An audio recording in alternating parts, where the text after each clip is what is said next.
सबसे पहले हम बात करेंगे लाइबिलिटीज ऑफ अ बैंक के बारे में। बैंक की लाइबिलिटीज क्या होती हैं?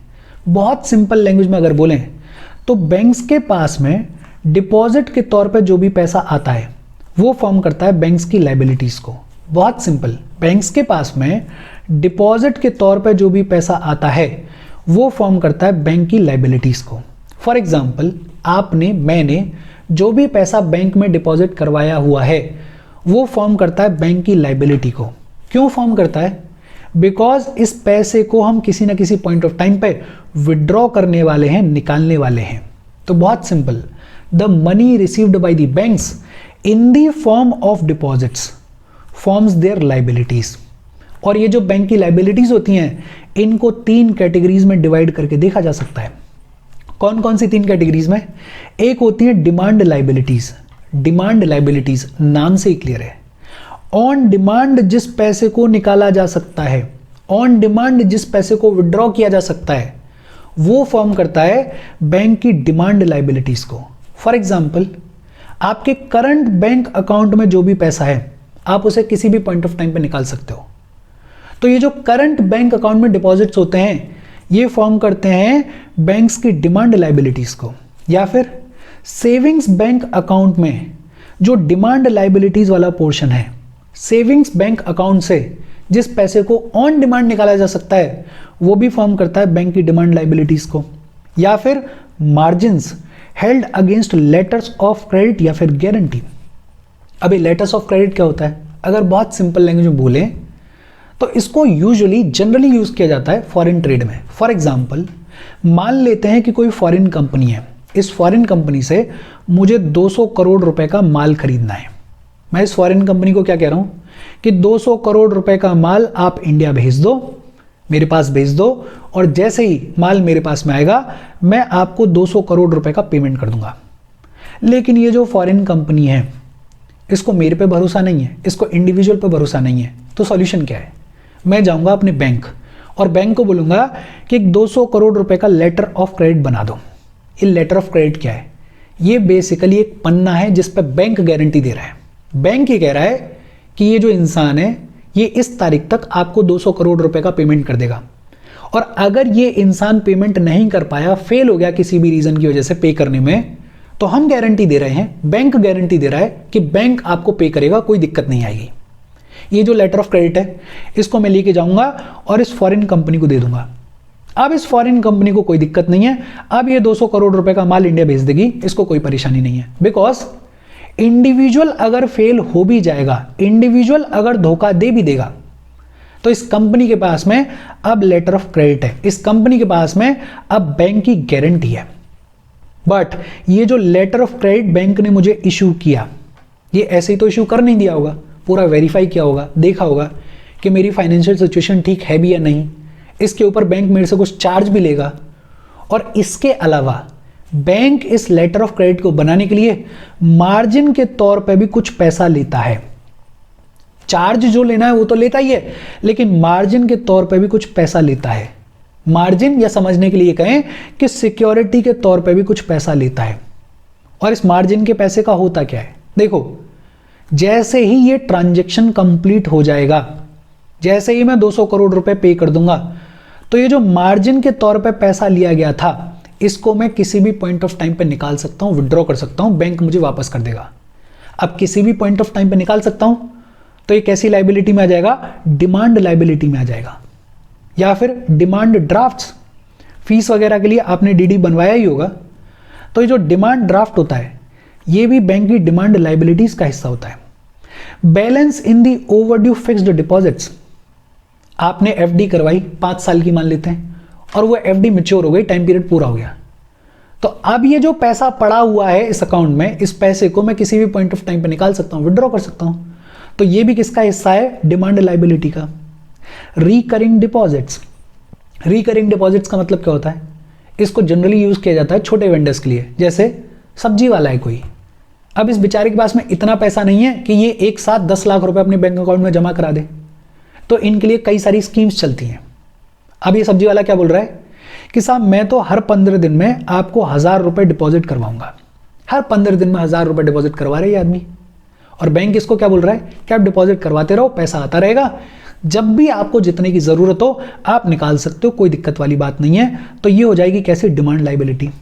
हालांकि ये जो रिकरिंग डिपॉजिट्स होते हैं ये टाइम लायबिलिटी का भी हिस्सा हो सकते हैं, डिपेंड करता है स्कीम कैसी है। मान लेते हैं एक स्कीम ऐसी हो सकती है जिसमें बैंक ये बोल रहा है कि आप हर 15 दिन में 1000 रुपए डिपॉजिट करवाओ और जब आपको जितने की जरूरत हो आप निकाल लेना, कोई दिक्कत वाली बात नहीं है। ये किसका हिस्सा है, ये डिमांड लायबिलिटी का हिस्सा है। एक ऐसा भी हो सकता है कि बैंक बोल रहा हो कि आप 7 साल तक हर 15 दिन में 1000 रुपए डिपॉजिट करवाते रहो। 7 साल जैसे ही कंप्लीट होंगे तो आपका जो भी अमाउंट होगा वो अमाउंट और इंटरेस्ट आपको मिल जाएगा, कोई दिक्कत वाली बात नहीं है। अगर ऐसा होगा तो ये जो रिकरिंग डिपॉजिट है ये किसका हिस्सा हो जाएगा, ये टाइम लायबिलिटी का हिस्सा हो जाएगा, बिकॉज एक टाइम का फैक्टर है। अच्छा, और बहुत सारी केसेस हैं जो कि डिमांड लायबिलिटी में लाई करते हैं। नितिन सिंघानिया में पूरी लिस्ट दे रखी है, आप देख सकते हो अगर चाहो तो। हालांकि मेरे हिसाब से उतना जरूरत नहीं है। सिंपल तौर पे याद रखो कि डिमांड लायबिलिटीज क्या होती हैं। ऑन डिमांड जिस पैसे को निकाला जा सकता है, ऑन डिमांड जिस पैसे को विड्रॉ किया जा सकता है, वो पैसा फॉर्म करता है बैंक की डिमांड लायबिलिटीज को।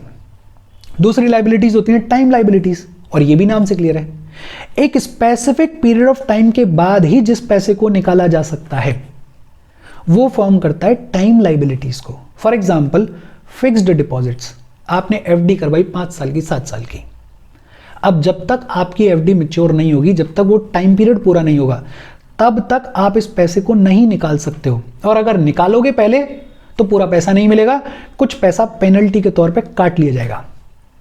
तो जब स्पेसिफिक टाइम पीरियड के बाद ही जिस पैसे को निकाला जा सकता हो वो पैसा फॉर्म करता है बैंक की टाइम लायबिलिटीज को। For example fixed deposits, for example cash certificates, for example gold deposits वगैरह वगैरह। एक है डिमांड लायबिलिटीज, ऑन डिमांड जिस पैसे को निकाला जा सकता है। दूसरी है time liabilities, specific time period के बाद ही जिस पैसे को निकाला जा सकता है। और तीसरी होती है other demand and time liabilities, और ये इंटरेस्टिंग है, ऐसी लायबिलिटीज जो कि ना तो डिमांड लायबिलिटीज का हिस्सा है और ना ही टाइम लायबिलिटीज का हिस्सा है। जो लायबिलिटीज बच गई इन दोनों से, उन दोनों को डाल दिया जाता है इस other demand and time liabilities वाले सेक्शन में।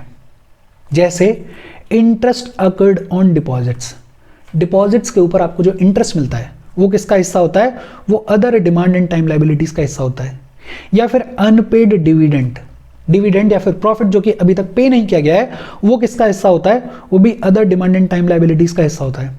सस्पेंस अकाउंट में जो भी बैलेंस होता है वो भी किसका हिस्सा होता है, वो भी other demand and time liabilities का हिस्सा होता है।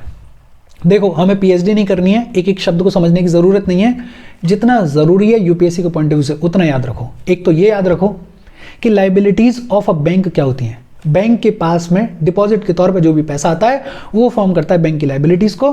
और बैंक की लायबिलिटीज को 3 कैटेगरीज में डिवाइड करके देखा जा सकता है। कौन कौन सी 3 कैटेगरीज, एक होती है डिमांड लायबिलिटीज, ऑन डिमांड जिस पैसे को निकाला जा सकता है। दूसरी होती है टाइम लायबिलिटीज, एक स्पेसिफिक पीरियड ऑफ टाइम के बाद ही जिस पैसे को निकाला जा सकता है। और ऐसी लायबिलिटीज जो ना तो डिमांड लायबिलिटीज में लाई करती हैं और ना ही टाइम लायबिलिटीज में लाई करती हैं, उनको डाल दिया जाता है other demand and time liabilities में। अच्छा, फिर एक बड़ा सिंपल सा सवाल, कोई अगर आपसे पूछ ले कि total demand and time liabilities को कैसे निकाला जाएगा, सिंपल मैथ्स है, बहुत सिंपल तौर पे आपको बोलना है कि भैया डिमांड लायबिलिटीज में जितनी सारी चीजें हैं उनको ऐड कर दो, टाइम लायबिलिटीज में जितनी सारी चीजें हैं उनको ऐड कर दो, और other demand and time liabilities में जितनी सारी चीजें हैं उनको ऐड कर दो। इन तीनों को ऐड कर दो तो हमें पता चल जाएगा कि total demand and time liabilities कितनी हैं।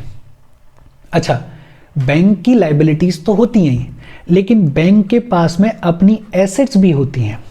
अच्छा, बैंक के पास में एसेट्स क्या हो सकती हैं, जैसे assets with the other banks. इसका क्या मतलब है, मान लेते हैं कि एचडीएफसी को 500 करोड़ रुपए की जरूरत पड़ी और एसबीआई के पास में 500 करोड़ रुपए फालतू पड़े हुए थे, तो एसबीआई ने एचडीएफसी को 500 करोड़ रुपए दे दिए। ये जो 500 करोड़ रुपए एसबीआई ने एचडीएफसी को दिए, ये एसबीआई की एसेट है, कल को वापस आएगा ये पैसा। Advances by the bank, bank loan के तौर पे जो भी पैसा देता है वो बैंक की एसेट है। इन्वेस्टमेंट बाय द बैंक, भाई बैंक ने अपने लिए कोई बिल्डिंग खरीद ली, कोई ऑफिस बनवा लिया, टेबल चेयर फर्नीचर खरीद लिया, वो क्या है, वो बैंक की एसेट है। कल को अगर ऑफिस खाली करके जाएंगे तो बेच देंगे उसको, उससे पैसा मिलेगा।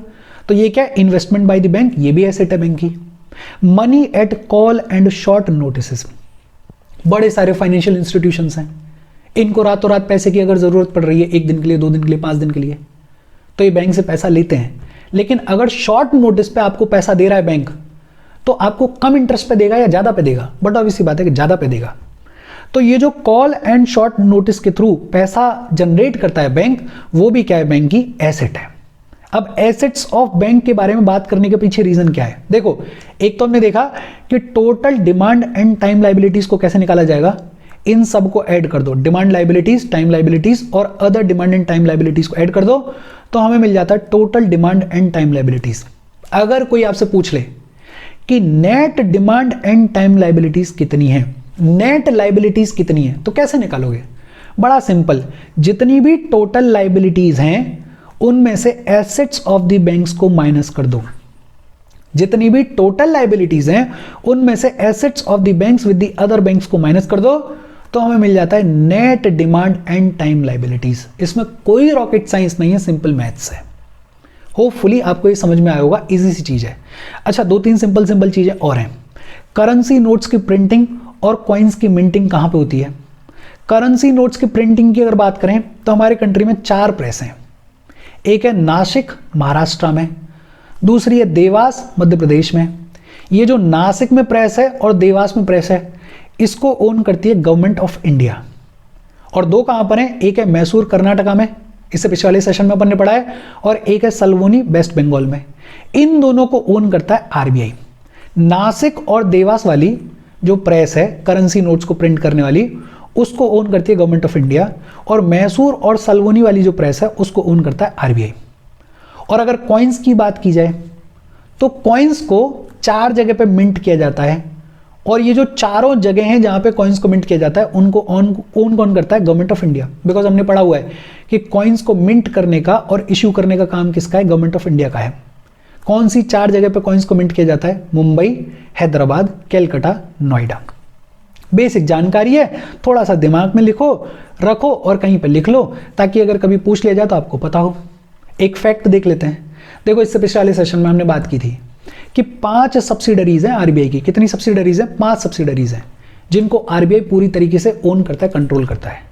पहले एनएचबी, नेशनल हाउसिंग बैंक, और नाबार्ड। एनएचबी और नाबार्ड, इन दोनों को भी आरबीआई पूरे तरीके से ओन करता था। लेकिन 2019 में गवर्नमेंट ऑफ इंडिया ने एनएचबी को और नाबार्ड को पूरी तरीके से अक्वायर कर लिया फ्रॉम दी आरबीआई। मतलब आज के डेट में आरबीआई एनएचबी और नाबार्ड को ओन नहीं करता है, कंट्रोल नहीं करता है।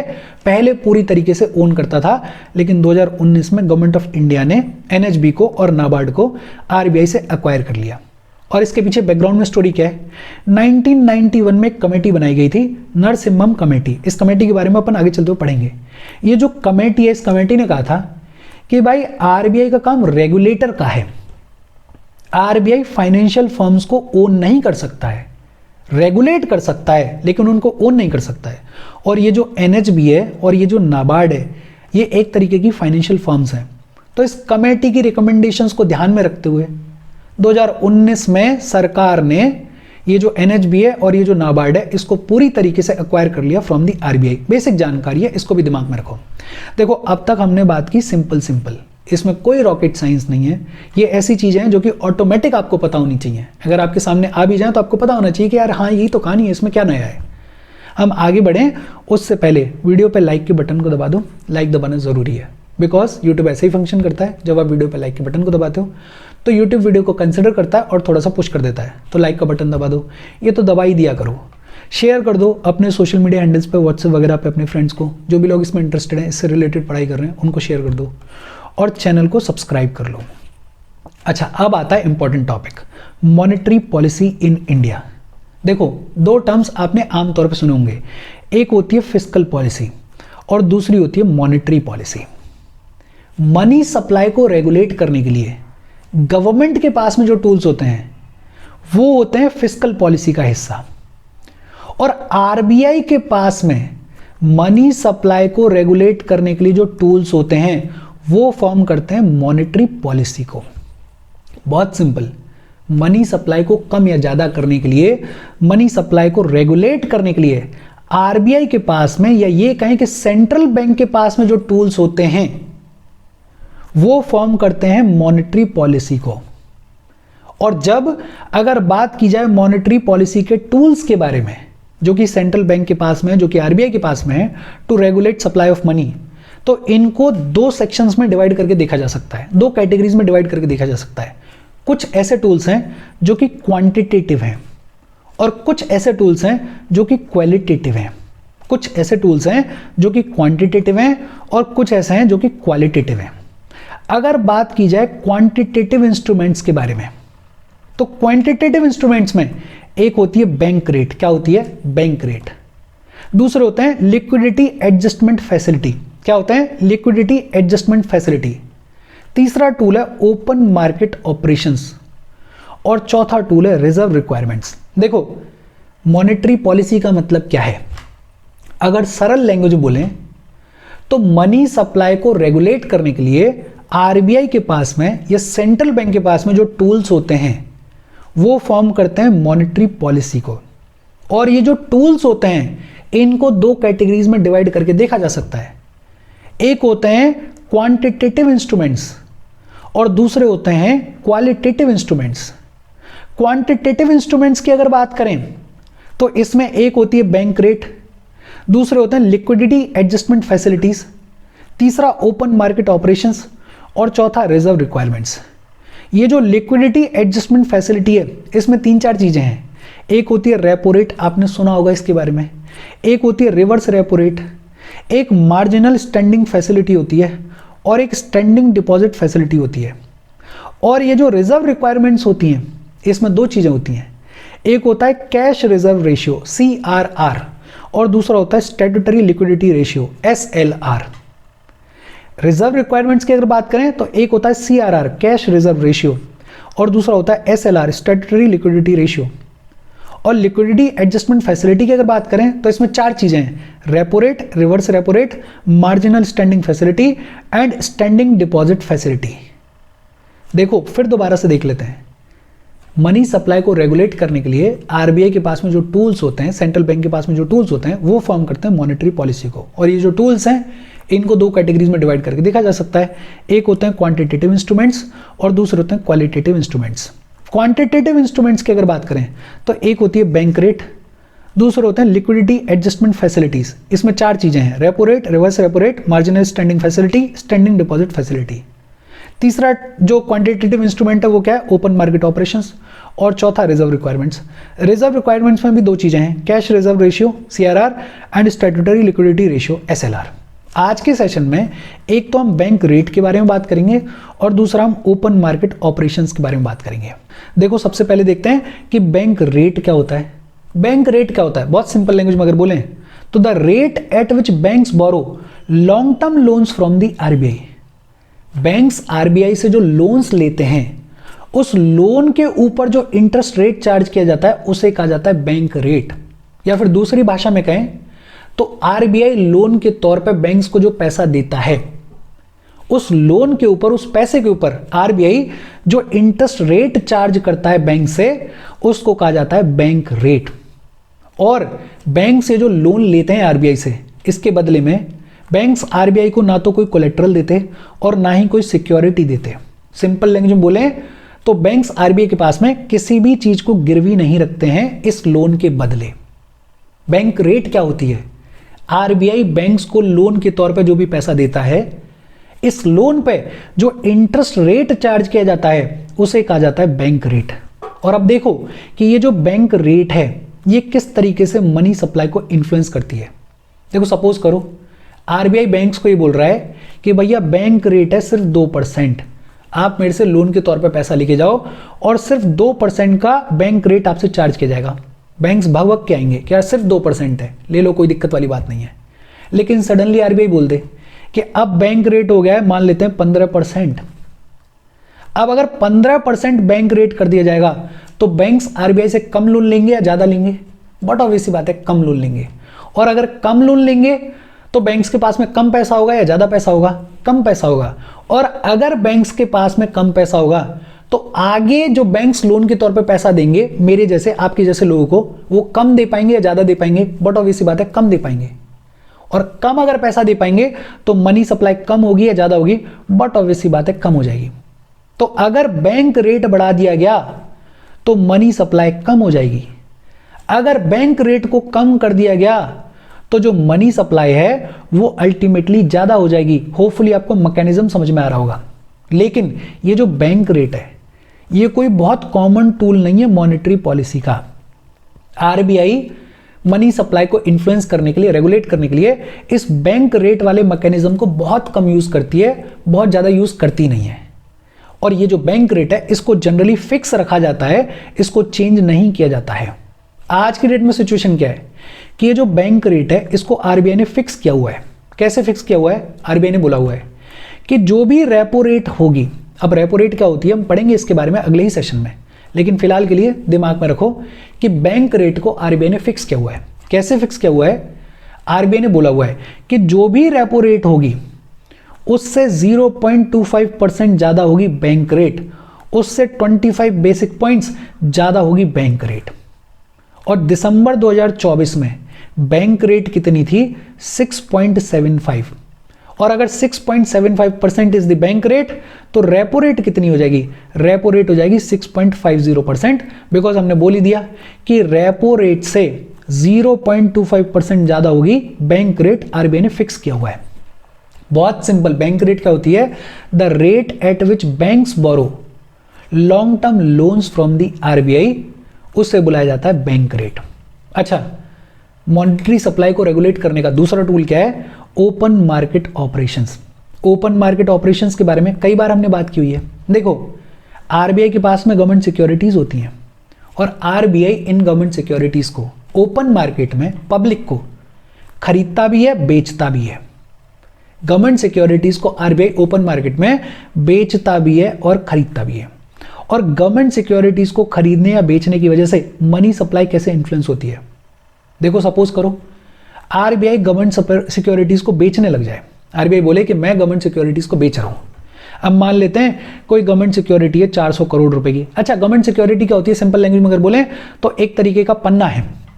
इस पन्ने पे लिखा हुआ है कि भाई ये 400 करोड़ रुपए की गवर्नमेंट सिक्योरिटी है, जो भी इसको खरीदेगा उसको 400 करोड़ रुपए देने पड़ेंगे और इसका एक मैच्योरिटी टाइम पीरियड होगा, 1 साल, 2 साल, 3 साल, जो भी होगा। उस मैच्योरिटी टाइम पीरियड के बाद जब वापस इस गवर्नमेंट सिक्योरिटी को लिया जाएगा, वापस लाया जाएगा, तो बदले में हो सकता है 410 करोड़ रुपए मिले या 420 करोड़ रुपए मिले या 430 करोड़ रुपए मिले। मतलब मैच्योरिटी टाइम पीरियड के बाद आपको थोड़ा सा ज्यादा अमाउंट मिलेगा उस अमाउंट से जितने अमाउंट में आपने इस गवर्नमेंट सिक्योरिटी को खरीदा था। अब ये फंक्शन कैसे करती है? फॉर एग्जाम्पल, आरबीआई बोले कि मैं गवर्नमेंट सिक्योरिटीज को बेच रहा हूं। अब कोई गवर्नमेंट सिक्योरिटी है 400 करोड़ रुपए की, आप गए आरबीआई के पास में और आपने बोला कि मेरे पास 400 करोड़ रुपए हैं, इस गवर्नमेंट सिक्योरिटी को आप मुझे दे दो। आरबीआई ने आपको गवर्नमेंट सिक्योरिटी बेच दी। आरबीआई ने आपको पन्ना दिया, बदले में आपने आरबीआई को 400 करोड़ रुपए दिए। मतलब आरबीआई ने इकोनॉमी से 400 करोड़ रुपए खींच लिए, बाहर निकाल लिए, विच मींस कि मनी सप्लाई रिड्यूस हो गई। और अगर आरबीआई बोले कि अब मैं गवर्नमेंट सिक्योरिटीज को खरीद रहा हूं, अब आपके पास में मान लेते हैं 400 करोड़ रुपए की गवर्नमेंट सिक्योरिटी थी जो कि आपने पहले खरीदी थी, आप लेके चले गए आरबीआई के पास में कि लो साहब, ये 400 करोड़ रुपए की गवर्नमेंट सिक्योरिटी मेरे पास में है। आरबीआई आपसे गवर्नमेंट सिक्योरिटी ले लेगा, बदले में जो भी अमाउंट है जो उस पर लिखा हुआ है वो आपको दे देगा। अब अगर आरबीआई ने आपको पैसा पे किया, इसका मतलब क्या है कि इकोनॉमी में पैसा डाला, मतलब मनी सप्लाई इंक्रीज हो जाएगी। तो ओपन मार्केट ऑपरेशंस के थ्रू भी आरबीआई मनी सप्लाई को रेगुलेट करता है। इन गवर्नमेंट सिक्योरिटीज को बेच के और खरीद के भी आरबीआई मनी सप्लाई को रेगुलेट करता है। और इसी ओपन मार्केट ऑपरेशंस के तहत एक स्टेरलाइजेशन नाम की चीज होती है। स्टेरलाइजेशन का मतलब क्या होता है? देखो, एक तो सिंपल है कि भैया मनी सप्लाई को रेगुलेट करना है और आरबीआई जो है वो गवर्नमेंट सिक्योरिटीज को खरीद रहा है, बेच रहा है। लेकिन एक बड़ा अलग सा सिनेरियो क्या है कि अगर कैपिटल का इनफ्लो या आउटफ्लो हो रहा है और उसकी वजह से जो मनी सप्लाई है वो इंपैक्ट हो रही है। कैपिटल का इनफ्लो या आउटफ्लो होने का मतलब क्या है? फॉर एग्जाम्पल, कोई फॉरेनर है और उसने हमारे कंट्री में आके 2000 करोड़ रुपए की कोई चीज खरीद ली। अपन हाइपोथेटिकली अज्यूम कर रहे हैं कि खरीद ली। अगर वो खरीदेगा तो 2,000 करोड़ रुपए उसे देने पड़ेंगे, मतलब पैसे का इनफ्लो हुआ, पैसा आया, मनी सप्लाई बढ़ेगी। और ऐसा भी तो हो सकता है कि कोई हमारा सिटीजन है और वो जाए और वो यूके में कोई 2,000 करोड़ रुपए की चीज खरीद ले। अब अगर वो यूके में कोई 2,000 करोड़ रुपए की चीज खरीद रहा है तो वो पैसा वहां पे पे करेगा, मतलब हमारे इकोनॉमी से पैसा गया, आउटफ्लो हुआ, मतलब मनी सप्लाई डिक्रीज होगी। तो कैपिटल के इनफ्लो और आउटफ्लो की वजह से भी मनी सप्लाई इंपैक्ट होती है। इस कैपिटल के इनफ्लो और आउटफ्लो की वजह से मनी सप्लाई के ऊपर जो इंपैक्ट पड़ता है उसको रेगुलेट करने के लिए सेंट्रल बैंक जिस टूल को यूज करता है उसको बुलाया जाता है स्टेरलाइजेशन। क्या बुलाया जाता है? स्टेरलाइजेशन। ये जो कैपिटल का इनफ्लो और आउटफ्लो होता है, इस कैपिटल के इनफ्लो और आउटफ्लो की वजह से मनी सप्लाई में जो इंपैक्ट होता है, इसको काउंटर करने के लिए सेंट्रल बैंक क्या करता है? सेंट्रल बैंक और फाइनेंशियल एसेट्स को खरीदता है या बेचता है, डिपेंडिंग अपॉन कि उसको मनी सप्लाई कम करनी है, ज्यादा करनी है। कैपिटल के इनफ्लो और आउटफ्लो की वजह से मनी सप्लाई पे जो इंपैक्ट होता है, उस इंपैक्ट को काउंटर करने के लिए सेंट्रल बैंक क्या करता है? फाइनेंशियल एसेट्स को खरीदता है या बेचता है। और ये जो ऑपरेशन है इसको बुलाया जाता है sterilisation. With in the economy money supply को कम करने के लिए या ज्यादा करने के लिए जो गवर्नमेंट सिक्योरिटीज को खरीदा जाता है, बेचा जाता है, उसको इन जनरल बुलाया जाता है ओपन मार्केट ऑपरेशन। लेकिन कैपिटल के इनफ्लो और आउटफ्लो की वजह से जो मनी सप्लाई इंपैक्ट होती है, उस मनी सप्लाई के इंपैक्ट को मैनेज करने के लिए, रेस्ट्रिक्ट करने के लिए, रेगुलेट करने के लिए सेंट्रल बैंक फाइनेंशियल एसेट्स को जो खरीदता है या बेचता है, डिपेंडिंग अपॉन की नीड क्या है, तो उसको बुलाया जाता है स्टेरलाइजेशन। ये भी एक तरीके से क्या है? ये भी ओपन मार्केट ऑपरेशन का ही एक हिस्सा है। इसमें भी फाइनेंशियल एसेट्स को खरीदा या बेचा जा रहा है। क्यों खरीदा या बेचा जा रहा है? मनी सप्लाई को रेगुलेट करने के लिए। लेकिन यहां पे क्रिटिकल क्या है कि जो मनी सप्लाई पे इंपैक्ट आया है वो क्यों आया है? वो आया है कैपिटल के इनफ्लो या आउटफ्लो की वजह से। और इसके साथ आज की हमारी बातचीत खत्म हो गई। बेहद इजी सेशन है। मॉनेटरी पॉलिसी इन इंडिया के बारे में बातचीत को थोड़ा डिटेल में पढ़ना, ढंग से पढ़ना, और इसमें जितनी सारी चीजें आएंगी उनको थोड़ा ढंग से दिमाग में रखना, बिकॉज ये पूछी जाती हैं चीजें, काम में आती हैं। इसके साथ आज की बातचीत हम खत्म कर रहे हैं। ये पूरे सेशन में कई सारे कट्स हैं, बिकॉज मेरा लैपटॉप थोड़ा खराब हो गया है और वो बार बार बैटरी लो बोल रहा है। अपन सही करवा लेंगे 2-4 दिन में, लेकिन तब तक के लिए मैनेज कर लेना। Thank you very much.